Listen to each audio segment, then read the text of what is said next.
Hello, నా పేరు రాంబాబు అండి. మేము చెక్ కాలనీలో ఉంటాం. నాకు సడన్గా రాత్రి 2 గంటలకి కొద్దిగా చెస్ట్ పెయిన్ మొదలైంది. ఇమీడియట్గా ఎస్ఆర్ నగర్లో ఉన్న జయంతి హాస్పిటల్కి వచ్చాము.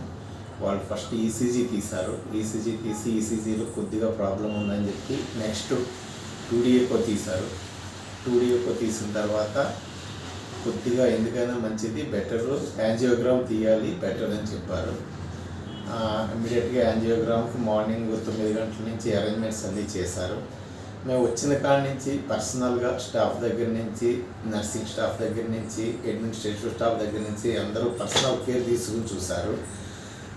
Especially cardiology consultant doctor Sharath Kumar garu, ఆయన ఇమ్మీడియట్గా శరత్ చంద్ర గారు ఇమ్మీడియట్గా ఫోన్లో ప్రస్తుతం అవైలబిలిటీ లేకపోయినా కానీ ఆపరేషన్ ప్రొసీజర్ అయ్యే వరకు కూడా కంటిన్యూస్ ఫోన్లో టచ్లో ఉండి ప్రొసీజర్కి 1 అవర్ ముందు వచ్చి మొత్తం అంతా డీటెయిల్స్ అన్నీ కనుక్కుని ప్రీవియస్ రికార్డ్స్ అన్నీ చూసి దాన్ని బట్టి సరదాగా జోవియల్గా ఉంటూ మాట్లాడుతూ చక్కగా ఇది అసలు ప్రొసీజర్ అన్నది తెలియకుండా చేశారు.